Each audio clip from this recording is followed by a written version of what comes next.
So let us start with Article 25 of the Constitution. It reads, subject to public order, morality and health and to other provisions of this part. ये बड़ी important line है, इसको mark कर लीजिएगा. Article 25 किन किन चीज़ों का सब्जेक्ट है, ये बहुत इंपॉर्टेंट होता है for you to keep in your mind. ठीक है.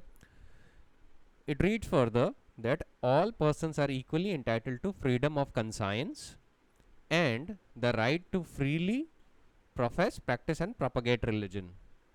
Clause 2 reads, nothing in this article shall affect the operation of any existing law or prevent the state from making any law regulating or restricting any economic, financial, political or other secular activity which may be associated with religious practice. So mark these things, that the states are entitled to regulate or restrict any economic, financial, political or secular activity which forms the part of a religious practice. ठीक है. Secondly, subclause B reads, providing for social welfare and reforms or throwing open of Hindu religious institutions of a public character to all classes of Hindus. Explanation 1. The wearing and carrying of kirpans shall be deemed to be included in the profession of Sikh religion. Explanation 2. In subclause B of clause 2, the reference to Hindus shall be construed as including a reference to persons professing Sikh, Jain, Buddhist religion, and the reference to Hindu religious institutions shall be construed accordingly. अब मैंने आपको last lecture में religion, धर्म और उस पर थोड़ा एलैबोरेशन कर दिया था, तो अब मैं उसको रिइटरेट नहीं करूँगा. अब हम लोग सीधे केस लॉस पे बात करेंगे. तो जो पहला केस है जिससे हम डील करेंगे उसका नाम है गुलाम Abbas versus state of Uttar Pradesh. 3 नवंबर 1981 को ये डिसाइड हुआ. ठीक है. अब ये जो केस है ये सेक्शन 144 पे भी अथॉरिटी है और आर्टिकल 25 पे भी, पर प्राइमरली इसको सेक्शन 144 ऑफ द सीआरपीसी के कॉन्टेक्स्ट में ही यूज़ किया जाता है. But since it has an issue of article 25, that is why we are discussing it here. इसको सुनिएगा और चाहें तो नोट डाउन भी कर लीजिएगा. ठीक है. ये क्लासिक केस से पूछा जा सकता है. So what happened in this case? In mohalla Doshipura of Varanasi city there are two sects of Mohammedans, the Shias and the Sunnis. Both the sects revere the martyrdom of Hazrat Imam Hassan and Hazrat Imam Hussain, the grandsons of Prophet Muhammad, during Muharram, but in a different manner. There were 9 plots in issue in the said mohalla, and the buildings and structures thereon belong to the Shia Waqf of Mohalla Doshipura. Shias of Mohalla, numbering about 4,000, constitute a religious denomination having a common faith, and they observe Muharram for 2 months and 8 days in a year in the memory of Hazrat Imam Hussain, who along with his 72 followers attained martyrdom at Karbala in Iraq. The said religious belief is practiced by menfolk and womenfolk of Shia community by holding majlis, that is a religious discourse, recitations, matam, that is wailing, and taking out processions with taboot, tazia, alams and zukhina, etc. For performing these religious rites, practices and observance, the Shia community has been customarily using from the time immemorial the 9 plots in the Mohalla Doshipura and the structures thereon. The entire period of Muharram is a period of mourning for the Shias, whose staunch belief is that the whole purpose of their life is to carry out these religious practices and functions during the Muharram, and that in case they do not perform all these rites, practices, observance and functions, including those relating to Tazia, they will never be delivered. Until these are performed, the whole community will be in mourning, and in none of their families any marriage or other happy function can take place. So the essence was कि according to the Shias it was a very essential practices, और उस practice को carry out करने में बाधा create हो रही है, और जब तक हमें वो प्रैक्टिस करना नहीं दिया जाएगा तब तक क्या कहते हैं उनकी फैमिली या मैरिज में कोई हैप्पी फंक्शन नहीं हो सकता और ना ही उनको रिडेम्पशन मिलेगा. ठीक है. तो जो पेटिशनर्स थे उन्होंने अपने रिट पिटिशन में and through them the Shia community contended the following points. First, that their customary rights to perform several religious rites, practices, observance and functions on the said 9 plots and the structures thereon having been already determined in their favor by the decisions of competent civil courts and Supreme Court, the respondent, that is the state of UP, must be commanded by a mandamus not to prohibit or restrain the Shias from performing their religious rites, etc. Secondly, that the registration of Shia works concerning the plots and structures for performance of these practices and functions under Section 5 and 38 of the Uttar Pradesh Muslim Waqf Act 1936, which has become final, as no suit for challenging the Commissioner's report, and the registration was filed within 2 years by any member of Sunni community. Third, that the power under Section 144 of CRPC being invariably exercised perversely and in utter disregard of the lawful exercise of Shia's rights to perform their religious ceremonies and the functions, and instead of being exercised in aid of the lawful exercise, it is being exercised in favor of those who are unlawfully and illegally interfering with the lawful exercise. Basically Shia community कह रही थी कि state of UP ने 144 लगा दिया है और prohibitory orders pass कर दिए हैं, और किसके कहने पे? बिकॉज जो सुन्नी वक्फ बोर्ड है उसके जो मेंबर्स हैं, they do not want us to carry out this procession, और वो लोग जो काम कर रहे हैं according to Shias it is unlawful, और state of UP is acting in collusion with them, और परवर्सली उन्होंने सेक्शन 144 का ऑर्डर दे दिया है, 144 ऑफ सीआरपीसी. ठीक है. स्टेट ऑफ यूपी ने क्या कंटेंड किया? स्टेट ऑफ यूपी ने कंटेंड किया कि the writ petition under article 32 for such relief of declaration is not maintainable, as the basic purpose under Article 32 is to enforce an existing or established fundamental right and not to adjudicate and seek a declaration of such right or entitlement thereto. Secondly, no mandamus under Article 32 is competent in as much as order under Section 144 of CRPC are judicial or quasi-judicial. Thirdly, the writ petition was barred by res judicata. अब ये third point इतना relevant नहीं है, CPC point के लिए relevant है. तो supreme court ने पहले आर्टिकल कह रहा हूँ सेक्शन 144 के पॉइंट पे क्या मेंशन किया. ठीक है, ये भी बताना इसलिए ज़रूरी है क्योंकि फिर मिक्स्ड इशू है. सेक्शन 144 ऑफ द सीआरपीसी को तो लेके सुप्रीम कोर्ट ने सीधे कह दिया कि after the separation of powers, section 144 is not a judicial order और quasi judicial order. The function under there is executive और पुलिस फंक्शन. उसके कॉन्टेक्स्ट में सुप्रीम कोर्ट बोलता है कि it is true that an order made by executive magistrate is revisable under section 397. अगर आपको नहीं पता तो section 144 is issued by district magistrate, SDM और any other magistrate specially authorised by state government in this behalf. तो primarily executive magistrate ही होते हैं जो 144 का ऑर्डर इशू करते हैं. तो सुप्रीम कोर्ट उसी के कॉन्टेक्स्ट में कह रहा है कि जो एग्जीक्यूटिव मैजिस्ट्रेट का जो ऑर्डर है 144 में वो रिवाइजेबल है, क्योंकि सारे कोर्ट्स जो हैं are subject to the revisional powers of high court और कोर्ट ऑफ सेशंस. तो 144 का जो ऑर्डर है it is not a judicial और quasi judicial order, it is an executive order और एग्जीक्यूटिव फंक्शंस के अंडर एक्सरसाइज किया जाता है. ये सुप्रीम कोर्ट ने कहा है गुलाम अब्बास में. फिर रीजनिंग दी है कि इन अर्जेंट केसेस ऑफ न्यूसेंस और एप्रीहेंडेड डेंजर एसेट्रा एसेट्रा 144 पढ़ते हुए उन्होंने बताया कि the entire basis of an action under 144 is provided by urgency of the situation and the power thereunder is intended to be availed for preventing disorders, obstructions and annoyances with the view to secure public weal by maintaining public peace and tranquility. इस section में executive magistrate civil nature के dispute adjudicate नहीं कर सकता और ना ही question of title decide कर सकता है. ये तो 144 के कंटेंशन से डील किया सुप्रीम कोर्ट ने बड़ा एक्सप्रेसली. अभी ये चीज़ बताना इसलिए ज़रूरी है ना क्योंकि अभी मैं जब ऑब्जर्वेशन सुप्रीम कोर्ट के पढ़ूंगा तो आपको जिससे पूरा समझ में आए कि सुप्रीम कोर्ट किस कॉन्टेक्स्ट में बात कर रहा है. अब सुप्रीम कोर्ट के उस पॉइंट पे आते हैं जहाँ पे वो फ्रीडम ऑफ रिलीजन को लेके बात कर रहा है. इसके लिए Supreme Court refers to some old case laws. The first case is Manzoor Hasan versus Mohammad Zaman. ठीक है, इसमें सुप्रीम कोर्ट रेफर करता है और उसके फैक्ट्स बताता है. In this case, the facts were that Shia Mohammedans in the town of Aurangabad, district Aligarh, conducted a Muharram procession bearing religious emblem and pausing from time to time for the performance of Matam.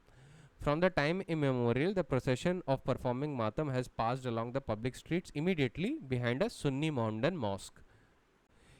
After 1916, the Sunnis interfered to prevent Matam near the mosque and they alleged that it disturbed their devotions.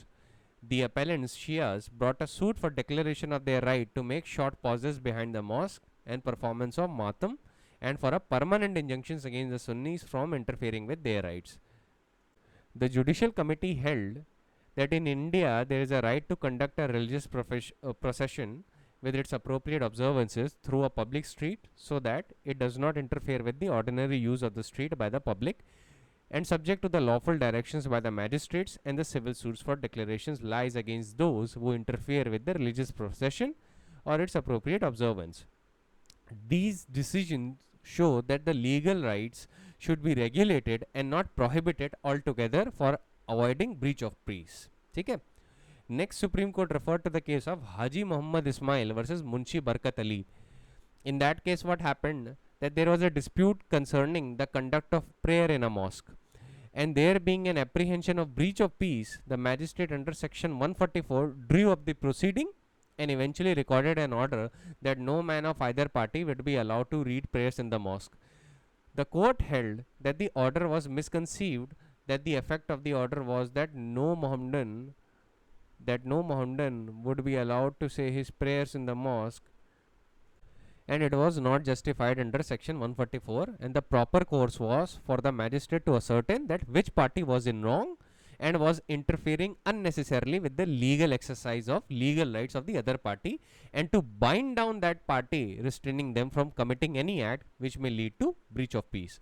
तो इन दोनों cases में आपको crux क्या मिलता है? Supreme court इन cases को refer करते हुए एक हिंट ये दे रहा है कि प्रॉपर कोर्स ऐसी सिचुएशन में क्या होगा, ये देखना कि कौन अपने लीगल राइट एक्सरसाइज कर रहा है और कौन उस लीगल राइट के एक्सरसाइज से इंटरफेयर कर रहा है.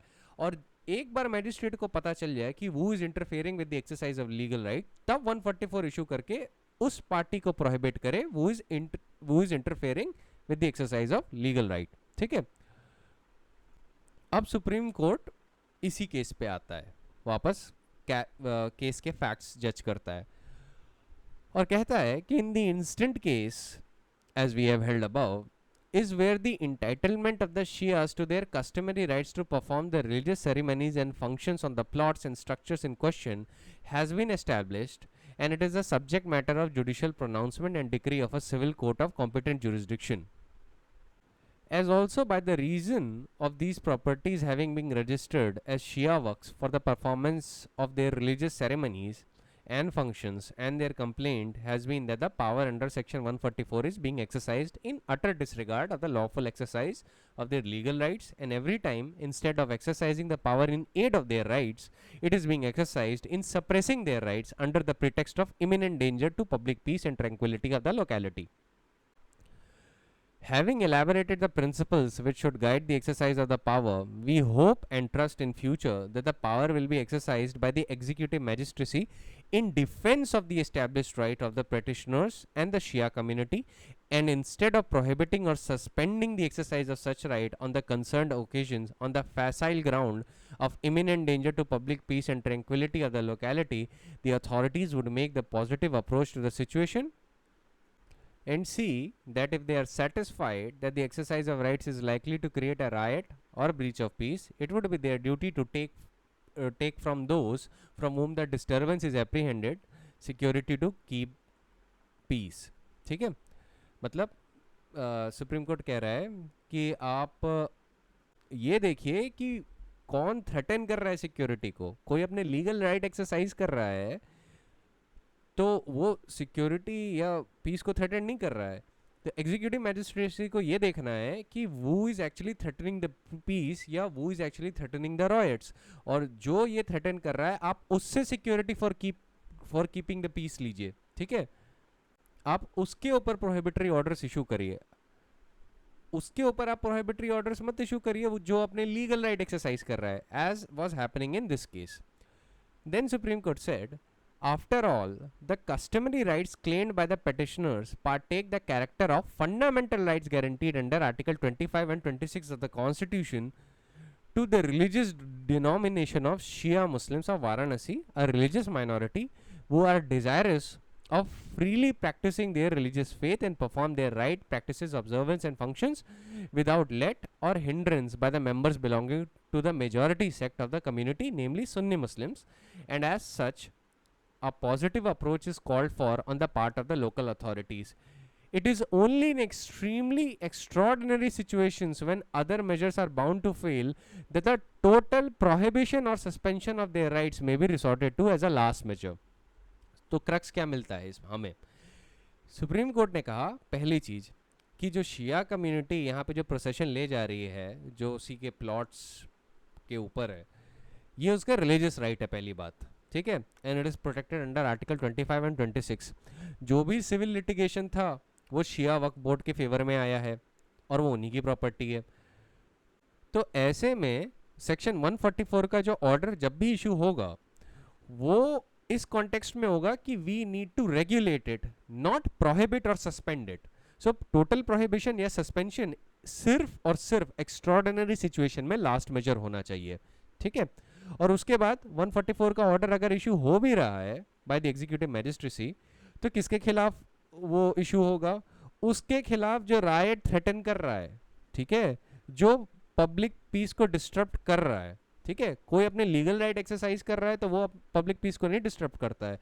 पब्लिक पीस को वो डिस्टर्ब करता है, वो इज एक्चुअली थ्रेटनिंग कि अगर तुमने अपना लीगल राइट एक्सरसाइज किया then there would be a riot, ठीक है. तो इस केस में सुप्रीम कोर्ट ने बोला था कि शिया जो कम्युनिटी है वो अपने लीगल राइट एक्सरसाइज कर रही है and the Sunni Muslims in this case have no right to object to such processions. और स्टेट को उन्होंने ऑर्डर किया कि सिर्फ एक्सट्रीमली एक्स्ट्रॉर्डिनरी सिचुएशन में जहाँ पे सारे मेजर्स फेल हो रहे हैं वहीं पे ही टोटल प्रोहिबिशन या suspension of the rights may be resorted to as a last measure. वो यूजुअली फर्स्ट मेजर नहीं होना चाहिए. फर्स्ट मेजर ये होना चाहिए कि यू रेगुलेट द प्रोसेशन और जो प्रोहिबिटरी ऑर्डर्स हों वो उस कम्युनिटी के खिलाफ हों, वो is actually threatening the breach of peace, ठीक है. आई होप इतनी सी बात आपको समझ में आ जानी चाहिए. गुलाम Abbas versus state of Uttar Pradesh में बहुत सारे केसेस रेफर हुए थे. आप चाहें तो उनमें से किसी भी केस को पढ़ सकते हैं, ठीक है. मैंने स्टडी नोट्स में डाल दिया है. You can refer to those cases just for the sake of extra understanding. याद रखिएगा एक प्रिंसिपल है on these points that the prejudices of the particular sects do not influence the law, ठीक है. ये टर्नर चीफ जस्टिस टर्नर जो थे उनका व्यू पॉइंट था कि एक सेक्ट की प्रेजुडिस दूसरे सेक्ट को इन्फ्लुएंस करनी नहीं देनी चाहिए unless extraordinary circumstances are there. In fact मैं बता ही देता हूँ केस का नाम, ठीक है. Sundaram Shetty versus the queen. इसमें टर्नर सीजे ने कुछ पॉइंट्स बोले थे and I am going to narrate them to you. Justice Turner said, with regard to processions, if they are of religious character and the religious sentiment is to be considered, it is not less a hardship on the adherents of a creed that they should be compelled to intermit their worship at a particular point than it is on the adherents of another creed that they should be compelled to allow the passage of such a procession past the temples they revere. But the prejudices of a particular sect ought not to influence the law. The Criminal Procedure Code declares the authority of the magistrate to suspend the exercise of the rights recognized by law when such exercises may conflict with the other rights of the public or tend to endanger the public peace. But by numerous decisions, it has been ruled that this authority is limited by special ends. It was designed to secure and not destructive of the suspended rights. वो इसलिए design हुआ था section 144 जिससे वो rights preserve या secure हो सकें, इसलिए नहीं कि आप उन्हीं राइट्स को डिस्ट्रॉय कर दें. Then the Honorable Chief Justice continued and said, I must nevertheless observe that this power to suspend the exercise of legal rights on being satisfied about the existence of an emergency is extraordinary, and the magistrate should resort it only when he is satisfied that the other powers which he is entrusted are with which he is entrusted are insufficient. Where the rights are threatened, the persons entitled to them should receive the fullest protection the law affords them and the circumstances admit of. It needs no argument to prove that the authority of the magistrate should be exerted in the defense of the rights rather in their suspension. If the magistrate is satisfied that the exercise of the right is to create a riot, he can hardly be ignorant of the persons from whom the disturbance is to be apprehended, and it is the duty to take from them a security to keep peace. इन्हीं observations को supreme court ने approve किया था Ghulam Abbas versus state of UP में, ठीक है. तो आप ये टेस्ट अपने दिमाग में रखिएगा 144 का भी और आर्टिकल 25 और 26 का भी जिसका मेंशन किया गया था. हाँ, अब एक सवाल जो हो सकता है आपके दिमाग में हो कि वो सेक्शन 144 का जो ऑर्डर है, क्या वो आर्टिकल 25 को रिस्ट्रिक्ट करता है, क्या कर सकता है? द आंसर इज यस, क्योंकि आर्टिकल 25 जो है वो शुरू ही इन पॉइंट से होता है, subject to public order, morality and health and the other provisions of this part. तो सेक्शन 144 ऑफ द सीआरपीसी किस पर्पस के लिए? पब्लिक ऑर्डर को प्रिजर्व करने के पर्पस के लिए। तो फॉल कर गया उस सिचुएशन में। इन चीज़ों का ध्यान रखिएगा, ठीक है। एक गुजरात हाईकोर्ट का केस बताता हूँ, नाम है Ghulam Kadar A Menon versus Surat municipality, AIR 1998, Gujarat, page number 234। इसमें पिटिशनर्स ने चैलेंज की the validity of section 212 of the Bombay provincial municipal corporation act 1949, under which the municipal corporation had ordered the demolition of some parts of two mosques which were situated in the main road of Surat district.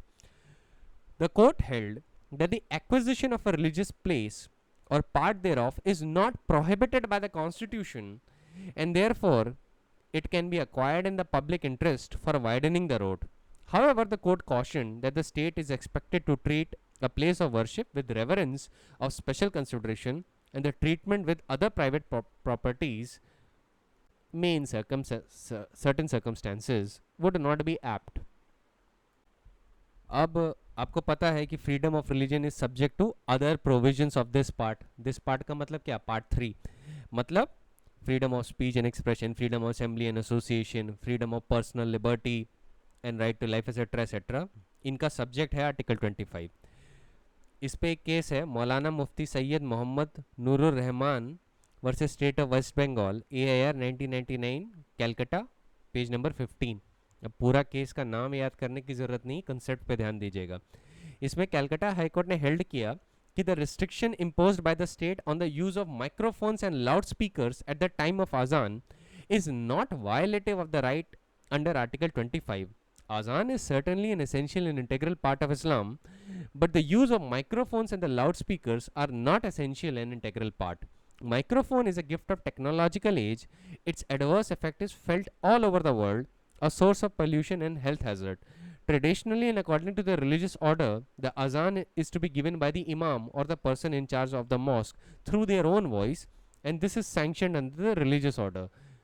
अब आपको मैं article 19 जब पढ़ा रहा था तो मैंने आपको कई सिचुएशंस बताए थे जहाँ पे amplifying your voice through the use of loud speaker may not be protected under article 19, है ना। कहीं कहीं सिचुएशन होती है कि जहाँ पे कोई अपना फ्रीडम ऑफ स्पीच एक्सरसाइज कर रहा है और फिर वो freedom of speech loud speaker लेके आपके कान पे ही एक्सरसाइज करने लगा, तो ऐसी सिचुएशन में यहाँ पे दो कन्फ्लिक्टिंग राइट्स हो जाते हैं, है ना। एक आपका फ्रीडम नॉट टू लिसन और उसका फ्रीडम ऑफ स्पीच। तो यहाँ पे एक डेलिकेट बैलेंस जो होता है उसको कोर्ट देखता है, और कोर्ट कहता है कि देखिए आपके पास फ्रीडम ऑफ स्पीच का राइट है पर अगले के पास फ्रीडम नॉट टू लिसन है, ठीक है। तो आप फ्रीडम ऑफ स्पीच एक्सरसाइज करिए, but not in a way where it threatens the others persons right not to hear a particular speech और हिज राइट टू लाइफ और लिबर्टी। क्योंकि कभी कभी क्या होता है ना, एम्पलीफाइड वॉइसेस जो होती हैं, एयर पोल्यूशन, इसमें जो ओल्ड पीपल होते हैं या कुछ पर्सन्स जिनके माइग्रेन्स या सर्टेन साइकोलॉजिकल डिजीजेस होते हैं, वो एम्पलीफाई हो जाते हैं when they hear loud noises, ठीक है। तो ध्यान रखिएगा, article 25 subject to the other provisions of part 3। Next point पे आता हूँ। अब आपको पता है कि freedom to practice only extends to those activities which are the essence of religion, ठीक है। इसके अंदर वो सेक्युलर, पॉलिटिकल या कमर्शियल एक्टिविटीज़ नहीं आती हैं which may form part of the religion. तो स्टेट चाहे तो टेम्पल को कंट्रोल कर सकता है या कोई भी अदर सेक्युलर एक्टिविटी है जो उसको लगता है is not the part of essential religion, उसको वो रेगुलेट कर सकता है, चाहे वो सेक्युलर हो, पॉलिटिकल हो या कमर्शियल एक्टिविटी हो। जैसा कि अगर आपको याद हो तो मैंने आपको एक केस बताया था, MH Qureshi versus state of Bihar, AIR 1985, supreme court, page number 731।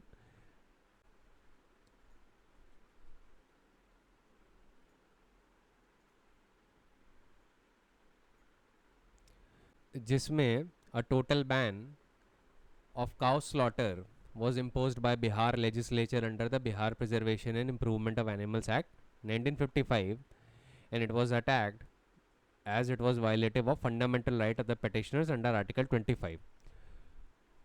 The matter Supreme Court gaya, the Constitution bench held that Article 25 granted all persons freedom to profess, practice, and propagate religion, and a slaughter of cows on Bakrid was not an essential religious practice for Muslims. Total ban on cow slaughter and on all days, including Bakrid Day, would not be violative of Article 25. H Qureshi का पूरा नाम है Mohammad Hanif Qureshi versus state of Bihar. अगर आपको याद हो तो उसमें आर्टिकल 19 क्लॉज 1 सब क्लॉज जी भी क्वेश्चन में था.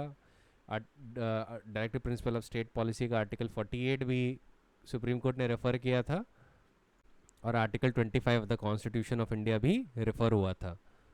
इस केस में Bihar act, state of Uttar Pradesh और मध्य प्रदेश की act which dealt with prohibition and regulation of cattle slaughter were also an issue.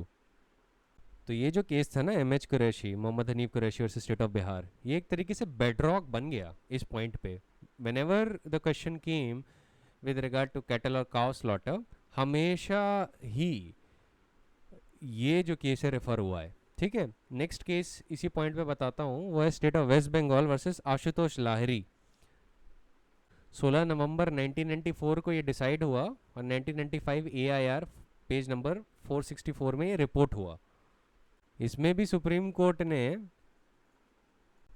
H Qureshi को रेफर करते हुए बोला कि the slaughter of cows and Bakrid day was not an essential practice for Muslims and a total ban on cow slaughter on all days including a Bakrid day would not be violative of Article 25.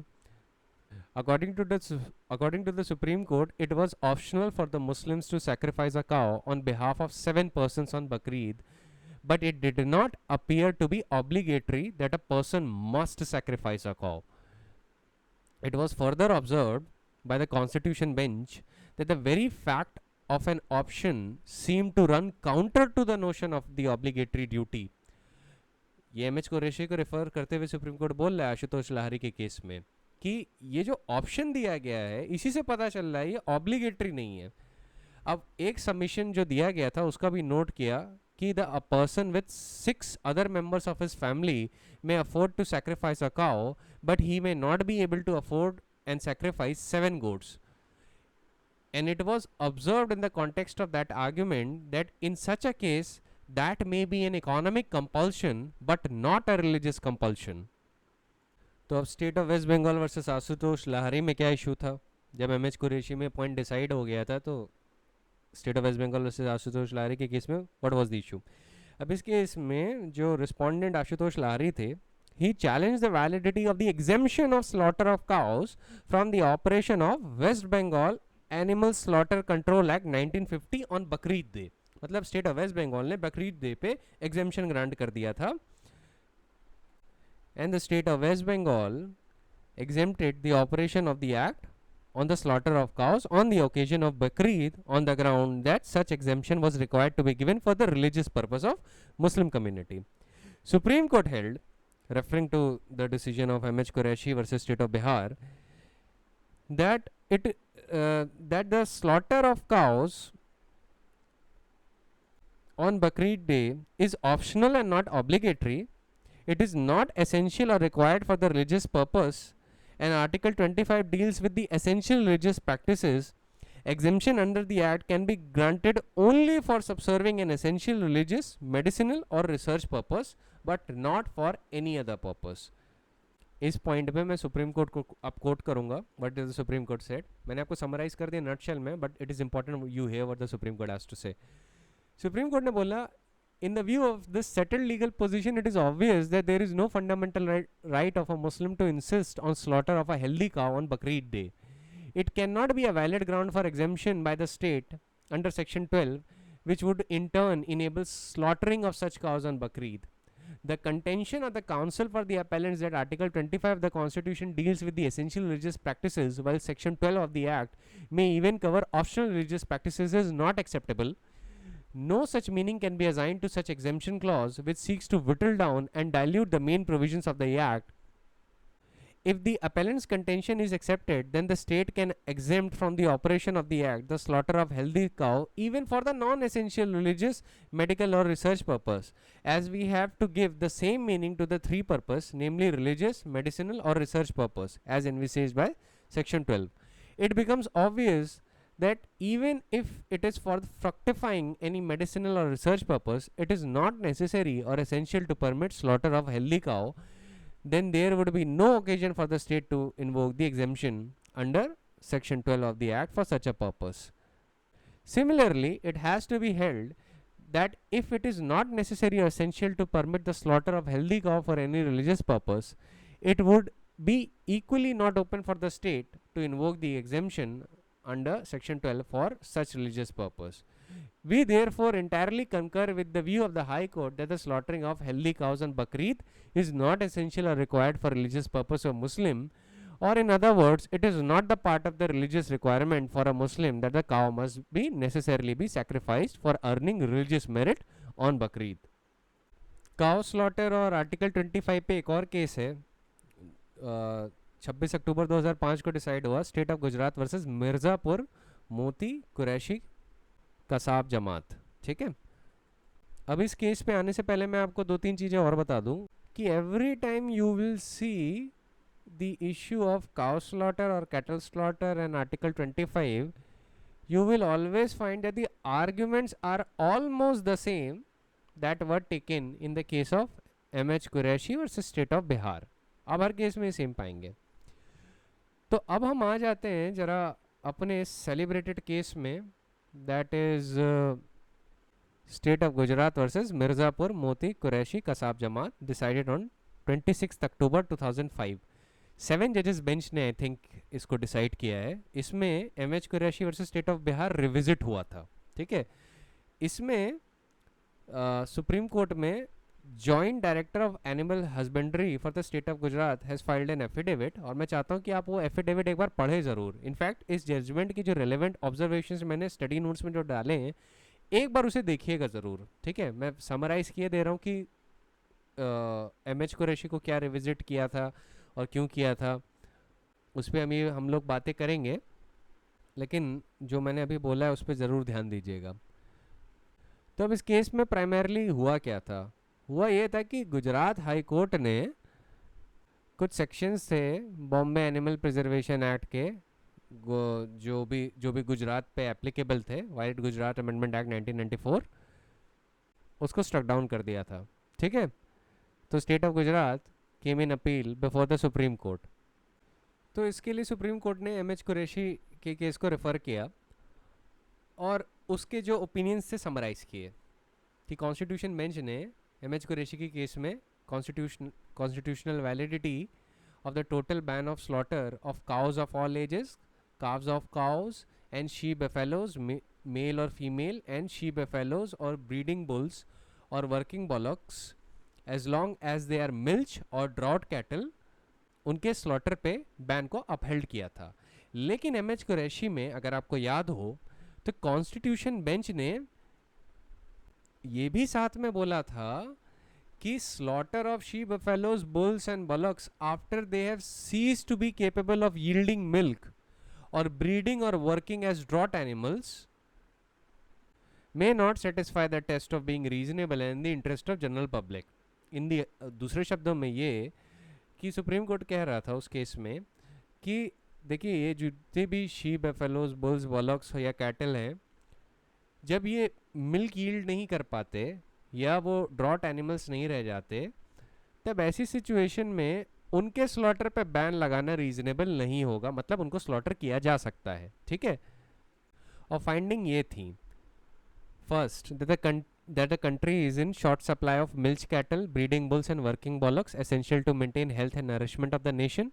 The cattle population fit for breeding work must be properly fed by making available to the useful cattle in present and in future. The maintenance of useless cattle involves a wasteful drain on the nation's cattle field. Secondly, the total ban on the slaughter of cattle would bring a serious dislocation, though not a complete stoppage, of the business of the considerable section of the people who are by occupation butchers. Third, Such a ban will deprive a large section of the people what may be their staple food or protein diet. Fourth, preservation of useful cattle by establishment of Gosadan is not a practical proposition, as they are likely to be a concentration camp where the cattle are left to die a slow death. Fifth, breeding bulls and working bullocks, cattle and buffaloes do not require as much as protection as cows and calves do. ये finding थी उस judgement की जो 23 अप्रैल 1958 को decide हुआ. अब बात यह है कि इंडियन इकोनॉमी 1958 से अभी बहुत ज़्यादा एडवांस हो चुकी है. हमारा सोशियो इकोनॉमिक सिनेरियो भी बहुत ज़्यादा चेंज हो चुका है and economy steadily moving towards prosperity. अब सुप्रीम कोर्ट ने एम.एच. कुरैशी के जो फाइंडिंग्स थी उनको अब रिव्यू कर रहा है प्रेजेंट एरा में. प्रेजेंट एरा मतलब 2005 में, ठीक है, 2005 में वो रिव्यू कर रहा है. अब ये लार्जर बेंच है जो प्रीवियस कॉन्स्टिट्यूशन बेंच का जजमेंट रिव्यू कर रही है. सुप्रीम कोर्ट क्या कहता है अब कि we do not dispute that the country is in short supply of milch cattle, breeding bulls and working bullocks and they are essential to maintain the health and nourishment of the nation as held in Qureshi. In M.H. Qureshi era, there was a shortage of fodder in our country. Various plans were drawn up in the direction of exploring potential fodder areas for the future. Although the planning was there, the implementation was lacking. The report of National Commission on Cattle, July 2002, reveals that the existing fodder resources of the country can sustain and meet 51.92% of the total requirement to sustain the livestock population. We have vast cultivable wasteland with which some efforts can be developed into good pasture land. Major parts of the fallow land can be put under the plow for having fodder crops such as jowar, bajra and smaller millets. The combined area of several categories of land which can be developed as potential fodder area is 58.87 million hectares. If managed properly, there are areas in the country which can be developed into grass reservoir of India for the use of pasture land. So far as the state of Gujarat is concerned, while dealing with the documentary evidence available on record, the fodder shortage is not a problem so far as this state is concerned, and cow progeny, the slaughtering whereof has already has shown a downward trend during recent year, can very well be fed and maintained without causing any wasteful drain on the feed requisite of the active milch, breeding and draught cattle. Supreme Court continues and says that the second finding in M.H. Qureshi versus State of Bihar is suffering from two infirmities. First, the Constitution bench in that case never tried to find that whether a total prohibition is also included within the word restriction as employed in Article 19 Clause 6. It is now well settled that the word restriction includes prohibition. मैंने आपको बता ही दिया था. Second and real fallacy in Qureshi, M.H. Qureshi, is that the ban limited to slaughtering of cow progeny has been held at one place to be a total prohibition, while in our opinion it is not so. At another place, the effect of ban has been described as causing serious dislocation, though not complete stoppage of business of considerable section of the people. If that is so, it is not a total prohibition. The documentary evidence available on the record shows that the beef contributes only 1.3 of the total meat consumption pattern of the Indian society. Supreme court ने documentary evidence को refer करते हुए बोला कि देखिए beef consumption सिर्फ 1.3% है हमारी कंट्री का. बुचर्स बाकी एनिमल्स को स्लॉटर करने से प्रोहिबिटेड नहीं है, सिर्फ उस कैटल को वो स्लॉटर नहीं कर सकते which belongs to the cow progeny. Consequently only a part of their activity has been prohibited. वहाँ पे टोटल बैन नहीं लगा है. They can continue with their activity of slaughtering other animals even if that results in slight inconvenience. It is liable to be ignored if the prohibition is found to be in the interest of economy and the social needs of the country. फिर आगे बढ़ के supreme court कहता है कि Qureshi era में there was scarcity of food which reflected India's panic and the concept of food security has since undergone a considerable change.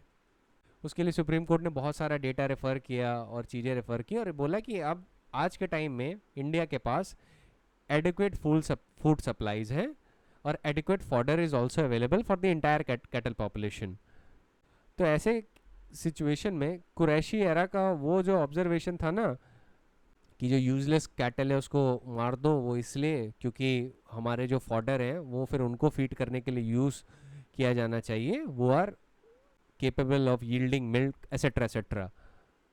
उस point से अब सुप्रीम कोर्ट डिसएग्री कर गया। सुप्रीम कोर्ट ने बोला कि देखिए उस एरा में सिचुएशन अलग थी, हमारे एरा में सिचुएशन अलग है, अब फॉडर भी रिक्विजिट अवेलेबल है, तो ऐसे में टोटल बैन लगाया जा सकता है on the slaughter of even useless cattle, कि मतलब यूजलेस कैटल को भी आप इस तरीके से स्लॉटर नहीं कर सकते। ठीक है। साथ ही साथ एक पॉइंट था कि गो सदन्स या गौशाला में काउज और ऐसे कैटल का जाना वुड मीन स्लो डेथ। उस पॉइंट को सुप्रीम कोर्ट ने डील करते हुए कहा कि कई एनजीओज हैं we are which are seeking intervention application, और वो खुद ही इंडिकेट कर रहे हैं कि they be willing to take up the task of caring for aged bulls and bullocks. और स्टेट ऑफ गुजरात के पास एडिक्वेट प्रोविजंस हैं for the maintenance of go sadans and गौशालास। फिर फिफ्थ फाइंडिंग पे आया। वैसे एक बार बता दूं, काफ़ी डेटा सुप्रीम कोर्ट ने कलेक्ट किया था इस केस में। जब आप फाइंडिंग्स पढ़ेंगे ना, मैंने स्टडी नोट्स में डाल दिए, तो आपको पता चलेगा क्या क्या डेटा था। ये सब ऐसे राइटिंग में बहुत काम आता है, क्योंकि काउ स्लॉटर और beef ban etcetera are the burning issues in today's society. तो ये बहुत इंपॉर्टेंट है कि आप ये जानिए, तभी मैं इतना डिटेल में इसको कवर भी कर रहा हूँ, वरना मैं इसको इतना डिटेल में कवर ना करता। खैर, फिफ्थ फाइंडिंग जो थी वो ये थी इस केस में, जिसमें वो कुरैशी के कंटेक्स्ट में बोल रहे हैं कि the constitution bench chose to draw a distinction between breeding bulls and working bullocks on one hand and cows and calves on the other hand, by holding that farmers would not easily part with breeding bulls and working bullocks to the butchers as they are useful to farmers. It would suffice to observe that the protection is needed by bulls and bullocks at a point when their utility has been reduced or has become nil, as they are near the end of their life. That is what Article 48 in fact protects as interpreted in this judgment. India as a nation and its population, its economy and its prosperity as of today are not suffering the conditions as those which were prevalent in 50s and 60s. The country has achieved self-sufficiency in the food production. Some states, such as state of Gujarat, has achieved self-sufficiency in cattle feed and fodder as well. Amongst the people, there is increasing awareness of the need for protein-rich food and nutrition diet. Plenty of such food is available from other sources other than cow or cow progeny meat.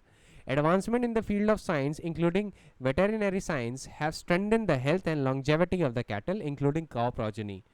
But the country's economy continues to be based on agriculture, and the majority of the agricultural holdings are small units. Then Supreme Court said that times have changed, so have changed the social and economic needs. The legislature has correctly appreciated the needs of its own people and recorded the same in the preamble of the impugned enactment and the statement of objects and reasons appended to it. ये उस enactment की बात कर रहा है जो Gujarat high court ने struck down कर दी थी, और फिर उस सेंस में उन enactments को रेफर किया जा रहा है, तो उस कंटेक्स्ट में सुप्रीम कोर्ट बात कर रहा है। ठीक है। I'll reiterate again that Section 2 of Bombay Animal Preservation Gujarat Amendment Act 1994, which introduced certain amendments in Section 5 of Bombay Animal Preservation Act 1954, as it was applicable to the state of Gujarat, was struck down as ultra vires of the Constitution by the High Court of Gujarat. So उसी sense में जो हमारा Supreme Court है वो statement and objects and reasons appended to the act, preamble of the act, उसको refer करते हुए बात बोल रहा है कि the legislature correctly appreciates the needs of its own people, और उसने वो प्रॉपरली रिकॉर्ड करके भी रखा है।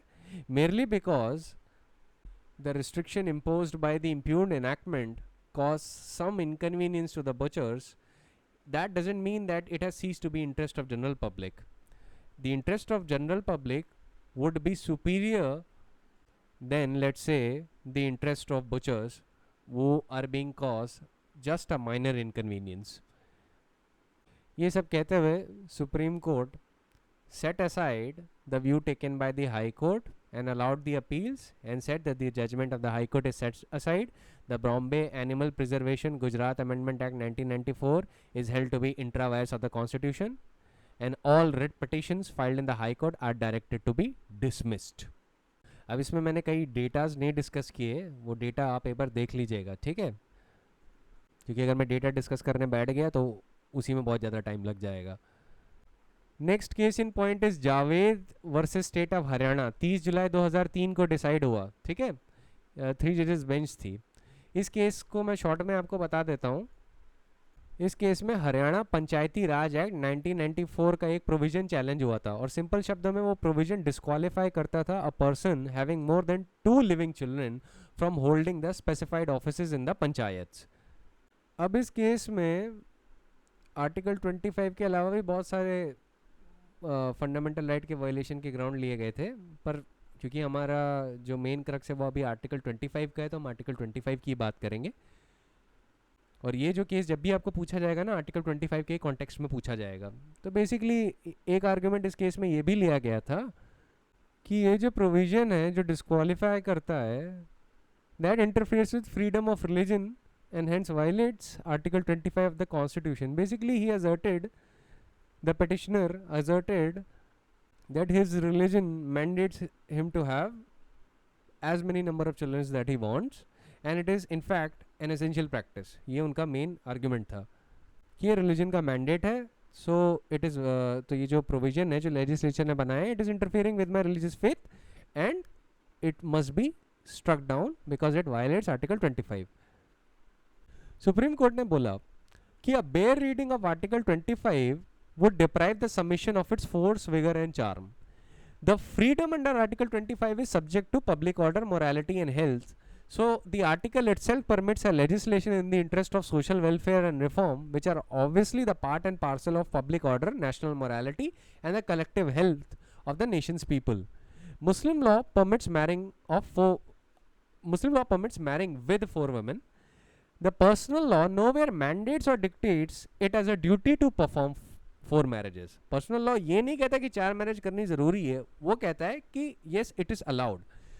No religious scripture or authority has been brought to our notice which provides that marrying less than 4 women or abstaining from procreating a child from each and every wife in case of permitted bigamy or polygamy would be irreligious or offensive to the dictates of the religion. In our view, the question of the imputed provision of Haryana Act being violative of Article 25 does not arise. तो basically in this case petitioner both scriptural point पे झूठे साबित हुए और legal point पे तो हुए ही. हमारे फ्रेमर्स ऑफ द कॉन्स्टिट्यूशन ने ऑलरेडी एनविसेज कर दिया था कि हमें ना जो सेक्युलर पॉलिटिकल या जो बाकी की प्रैक्टिसेस हैं उनको अलग रखना है, और फेथ और रिलीजन की जो मेन एसेंशियल प्रैक्टिसेस हैं उनको अलग रखना है. वरना होगा क्या कि लोग एसेंशियल और फेथ के नाम पे हर वो काम करेंगे जिसका फेथ या रिलीजन से कोई लेना देना ही नहीं है, ठीक है. इस कॉन्टेक्स्ट में supreme Court quoted the constitutional judgment of Ismail Faruqui versus union of India and reiterated that the protection under Article 25 and 26 of the Constitution is with respect to the religious practice which forms the essential and integral part of the religion. The practice may be religious practice but not an essential and integral part of the practice of that religion. A distinction must be drawn between the religious faith and belief and religious practices. What the state protects is religious faith and belief. If the religious practice runs counter to the public order, morality or health, or a policy or the policy of the social welfare upon which the state has embarked, the religious practice must give way before the good of the people of the state as a whole. The right of the state to legislate on the questions relating to marriage cannot be disputed. The marriage is undoubtedly a social institution, an institution in which the state is vitally interested. Although there may not be universal recognition of the fact, still a very large volume of opinion in the world today admits monogamy as a very desirable and praiseworthy institution. If therefore the state compels Hindus to be monogamist, or any other person for that matter, क्योंकि नरसु अप्पा माली का जो observation है वो coat कर रहा है supreme court इस case में, उसी कॉन्टेक्स्ट में कहता है it is a measure of social reform, and if it is a measure of social reform, then the state is empowered to legislate with regard to that social reform under Article 25, Clause 2, Subclause B, notwithstanding the fact that it may interfere with the right of citizen to freely profess, practice and propagate religion. Coming back to this case, Supreme Court reiterated that it may be permissible for the Muslims to enter into 4 marriages with 4 women, and for anyone, whether a Muslim or belonging to any other community or religion, to procreate as many number of children as he likes. But no religion in India dictates or mandates as an obligation to enter into bigamy or polygamy, or to have children more than one. What is permitted or not prohibited by a religion does not become a religious practice or a positive tenet of a religion. A practice does not acquire religious sanction of religion simply because it is permitted. Assuming the practice of having more than one wives or procreating more children than one is a practice followed by any community or a group of people, the same can be regulated by a by a legislation in the interest of public order, morality, or health, or by any law providing for social welfare and reform, which the impugned legislation clearly does. So, there is nothing illegal or unconstitutional about the provision that has been challenged. वैसे Javed versus state of Haryana से पहले एक Punjab and Haryana high court का judgement था, फर्जू versus state of Haryana. उसमें भी similar argument था और सिमिलर पॉइंट था. ठीक है, this case preceded your Javed versus state of Haryana. Farju versus state of Haryana का जो साइटेशन है वो है AIR 1998 Punjab and Haryana high court, page number 134. In this case it was held that the Muslims are not immune from the law which disqualifies a person from being a sarpanch if having more than 2 children, and such a law is not violative of Article 25. A person has a right to profess and propagate a religion, but it is subject to public order, morality, or health. Health can be of either spouse. Further, it is settled law that the personal law is not a fundamental right. The fundamental right is only to practice and propagate religion. Thus, Rule 21 of the Central Civil Services Conduct Rules 1964 provide that no government servant can enter into a contract of marriage with a person having a spouse living, and it is applicable to all persons professing their religion. Likewise, Haryana Panchayati Raj Act is a special law and shall apply to all persons irrespective of their caste and religion. Furthermore, it does not interfere in professing of their religion, practice or propagating the same. Supreme court ने इसी point को, सरपंच वाले की जो point sarpanch का था ना कि you are disqualified from holding particular post in panchayat including the post of sarpanch, इसी पॉइंट को सुप्रीम कोर्ट ने भी अपहेल्ड किया in Javed versus state of Haryana. तो याद रखिएगा, Javed versus state of Haryana supreme court का जजमेंट है, Farju versus state of Haryana Punjab and Haryana high court का जजमेंट है. दोनों में सेम ही पॉइंट थी, दोनों में ही हरियाणा पंचायती राज act was in issue. Supreme court ने ज़्यादा कॉम्प्रिहेंसिवली डील किया तो सुप्रीम कोर्ट का जजमेंट कोट करिएगा, लेकिन मैंने सिर्फ इसलिए बता दिया आपको कि जिससे आपको पूरी सिचुएशन पता रहे. इधर was this case of Farju versus state of Haryana as well. एक चीज़ याद रखिएगा कि कोई भी प्रैक्टिस अगर परमिटेड है रिलीजन में, इसका मतलब ये नहीं कि वो एक एसेंशियल प्रैक्टिस हो जाती है. Permissions, prohibitions and essential practice, ये तीनों अलग अलग चीज़ें हैं. So merely because a practice is permitted would not automatically make it an essential practice. ये बात ध्यान में रखिएगा. नेक्स्ट केस पे आते हैं, Surjit Singh Chhabra versus union of India, AIR 1997 Supreme court page number 2560. In this case, the petitioner was a Sikh who was alleged to have been illegally importing gold in form of kada, which was a religious symbol by a Sikh community. ठीक है, उनके लिए ज़रूरी होता है. It was held that gold cannot be exempted from confiscation under Foreign Exchange Regulation Act and Customs Act. The protection of Article 25 cannot be availed by the petitioner as Article 25 is subject to the regulations by the state. Next case in point is Muhammad Ismail Faruqi versus Union of India, AIR 1995 Supreme Court page number 605. अब इसमें भी कई points थे पर article 25 के context में ही बात कर रहा हूँ. In this case the question was that whether the provision of section 7 of the acquisition of certain areas at Ayodhya act containing the mandate to maintain the status quo existing at the disputed site of Ram Janmabhoomi Babri Masjid as on 7 January 1993 is a slant in favor of Hindu community, and it is intended to perpetuate the injustice done to Muslim community by the demolition of the mosque on 6 December 1992, and therefore it amounts to anti-secular or discriminatory act. ठीक है, ये argument था. Supreme Court held that the right to practice, profess and propagate a religion under Article 25 does not necessarily include the right to acquire or own or possess a property. Very important. Article 25 does not necessarily include the right to acquire or own or possess a property. Places of religious worship like mosque, church, temple, etc. can be acquired by state. Such acquisition does not violate Article 25 or 26. Similarly, the right does not extend to the right of worship at any and every place of worship. The protection under these articles is to the religious practice which forms an essential and integral part of the religion. While offer of prayer or worship is a religious practice, its offering at every location where such prayers can be offered would not be an essential or integral part of the religious practice unless the place has a particular significance for that religion so as to form an essential or integral part thereof. ठीक है. अब मैंने आपको कल के lecture में भी बताया था कि ये कैसे पता करेंगे कि कौन सी प्रैक्टिस एसेंशियल है या नहीं. मैं फिर से रिटरेट कर रहा हूँ. What constitutes as an essential practice of a religion or a religious practice has to be decided by the courts with the reference to the doctrine of that particular religion, and it includes the practices which are regarded by the community as a part of its religion. ठीक है.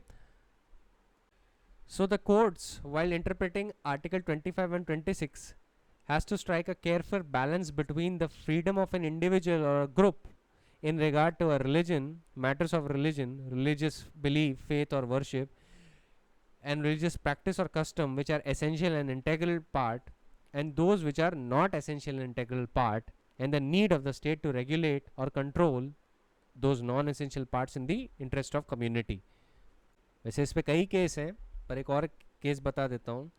तिलकायात Shri Govindlal Maharaj versus state of Rajasthan, EIR 1963, supreme court, page number 1638, जहाँ पे supreme court ने यही points रिटेरेट करते हुए भी यही बात बोली कि in deciding the question as to whether a given religious practice is an integral part of the religion or not, test would be whether it is regarded by such community following the religion or not. कि मतलब वो community regard करती है उसे essential part या नहीं. The question will always have to be decided by the court. पहली बात, ये कोर्ट डिसाइड करेगा, कम्युनिटी नहीं. The question will always be decided by the court, and in doing so, the court may have to inquire whether the practice in question is religious in character, and if it is religious in character, whether it can be regarded as an integral or essential part of the religion. And the finding of the court on such an issue will always depend upon the evidence adduced before it as to the conscience of the community and the tenets of its religion. यहाँ पे community relevant होती है कि क्या community उसे एक essential part मानती है या नहीं, पर question हमेशा कोर्ट डिसाइड करता है. तो जो मैंने अभी पैरा बोला ना, इस पे ध्यान दीजिएगा. ठीक है. केस लॉ का ध्यान रखना उतना इंपॉर्टेंट नहीं है जितना कंसेप्ट का ध्यान रखना इंपॉर्टेंट है. ठीक है, तो कंसेप्ट पे ध्यान दीजिए. ऑलराइट. अब नेक्स्ट केस पे आ जाते हैं. वो है Acharya Jagadishwarananda versus commissioner of police Calcutta. इसको आनंद मार्ग केस भी कहते हैं. Citation is 1984 volume 4 supreme court cases, page number 522. इसके दो केसेस हैं, एक 2004 में रिपोर्ट हुआ था और एक 1984 वाला. तो 1984 वाले केस में सुप्रीम कोर्ट ने बोला कि जो तांडव डांस है, Tandav dance in procession or at public places by Anand Margis carrying lethal weapons and human skulls was not an essential religious right, and hence an order prohibiting under section 144 of the CRPC such procession in the interest of public order and morality was not violative of the right of petitioners under article 25 and 26. And even accepting that the Tandav dance is prescribed as a religious right for every follower of Anand Marg, it does not necessarily imply that they have the right to perform such dance in public places. Next case है commissioner of police versus आचार्य जगदीश्वरानंद. ठीक है, 2004 volume 12 supreme court cases, 2004 volume 12 supreme court cases, page number 809. इसमें Supreme Court by a majority opinion held that the performance of Tandav dance again in public procession by Anand Margis is not an essential or integral part of their religion, and thus not a matter of religion within the meaning of Article 25 and 26. Supreme Court observed that the protection guaranteed under Article 25 and 26 is not confined to the matters of doctrine or belief, but extends to acts done in pursuance of religion, and therefore contains a guarantee of rituals, observance, ceremonies and modes of worship which are essential or integral part of the religion. What constitutes an essential and integral part of the religion has to be determined with a reference to its doctrine, practices, tenets, historical background, etc. of the given religion. Essential part of the religion means the core beliefs upon which a religion is to be founded. Essential practices means those practices which are fundamental to follow in a religious belief. It is upon the cornerstone of the essential parts or practices that the superstructure of the religion is built, without which a religion will be no religion. The test to determine whether a part or practice is essential to a religion is to find out whether the nature of the religion will be changed without that part or practice. ये बहुत important है. मैं अगर आप मेरी बात सुने तो आप हमेशा इस केस का ये जो ऑब्जर्वेशन है कोट करिएगा in examination. Supreme Court further observed that there cannot be any additions or subtractions to the essential or integral practices of a religion, as they are very essence of that religion, and alterations will change the fundamental character of the religion concerned. It is such a permanent essential part which is protected by the Constitution. Nobody can say that an essential part or practice of one's religion has changed from a particular day or event. On the facts, Anand Marg was in existence in its founding in 1955 to 1966 without the practice of Tandav dance. Tandav dance was introduced as practiced only in 1966. Hence, it was not the core upon which the Anand Marg was founded. Had it been so, then without Tandav dance, Anand Marg could not have existed. तो supreme court ने बोला कि देखिए 1966 के बाद की practice है तो ये एसेंशियल पार्ट नहीं है, क्योंकि अगर एसेंशियल पार्ट होता तो आप शुरुआत से ही कर रहे होते, जो कि आपने नहीं किया है. ये जो 2004 वाला आनंद मार्ग वाला केस है ना, ये भी इम्पॉर्टेंट है, और जो 1984 में रिपोर्ट हुआ था वो भी इम्पॉर्टेंट है. दोनों में ही था कि tandava dance is not an essential practice और essential religious right in your Ananda Margi sect. ठीक है, आपको हमेशा इसी पॉइंट पे क्वेश्चन आएगा इन दोनों केसेस से कि क्या tandava dance is an essential practice in Ananda Marga. The answer is given in these two case laws. ठीक है, अब याद रखिएगा कि जो आर्टिकल 25 है, it guarantees to every citizen freedom of conscience and right to freely profess, practice and propagate any religion. But this article is subject to restrictions by the state on the ground of public order, morality and health, other provisions of Part 3 of the Constitution, social welfare and reform, regulating non-religious activities associated with the religion, and throwing open Hindu religious institution of public character to all classes of Hindus. ये जो points है ना, ये freedom of religion पे restrictions या exceptions आप कह सकते हैं. ठीक है, कि स्टेट चाहे तो freedom of religion that is guaranteed bye article 25 उन पर रिस्ट्रिक्शन लगा सकती है. किन किन ग्राउंड्स पे? पहला public order, morality and health. दूसरा provisions of the part 3 of the constitution. तीसरा regulating non religious activity which is the part of the religion. Fourth social welfare and reform. And fifth is throwing open of Hindu religious institutions of public character to all classes of Hindus. तो ये restrictions हैं, इनको ध्यान में रखिएगा.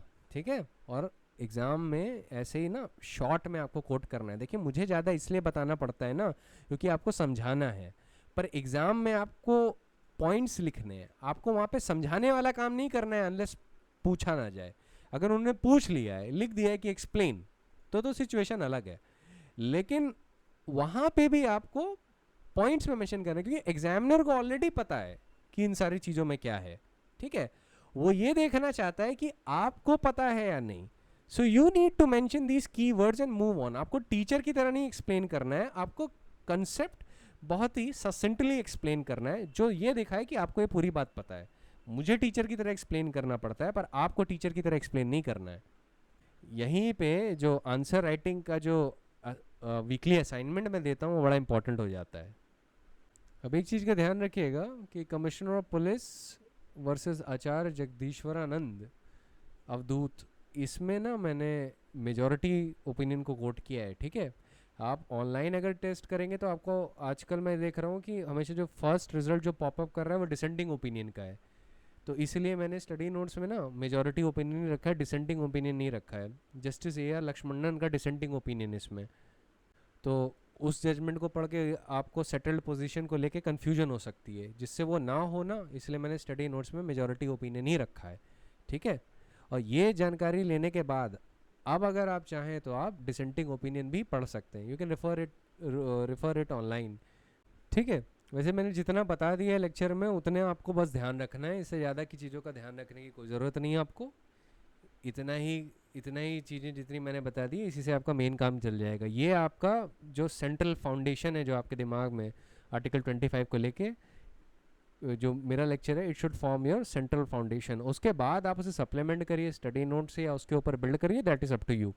लेकिन मैंने जो अभी आपको समराइज़ करके ससेंटली चीज़ें बताई हैं वो आपको दिमाग में रखनी है इन अ नटशेल। ठीक है, स्टडी नोट्स में जो एक्सप्लेनेटरी पार्ट है उसको एक्सप्लेनेटरी पार्ट की तरह समझिएगा, ज़्यादा नहीं। वैसे अगर आपने लेक्चर सुन लिया है तो स्टडी नोट में आपको उतना डिटेल में जाने की ज़रूरत नहीं है, unless and until you want to know more. जो भी इस क्यूरियोसिटी से पढ़ेगा कि he wants to understand the issue in depth, उसके पास तो हमेशा एडेड एडवांटेज होगी। तो मैं हमेशा रिकमेंड करूँगा कि लेक्चर सुनने के बाद स्टडी नोट्स ज़रूर रेफ़र करिए। बट क्योंकि मैं उसको शॉर्ट में बता ही देता हूँ तो एज सच कोई नेसेसिटी नहीं है, but it is always recommended to refer these things जो मैंने स्टडी नोट में मैं बोल रहा हूँ कि आप रेफ़र करिए। ठीक है, तो आज के लिए इतना ही। I will see you in the next lecture.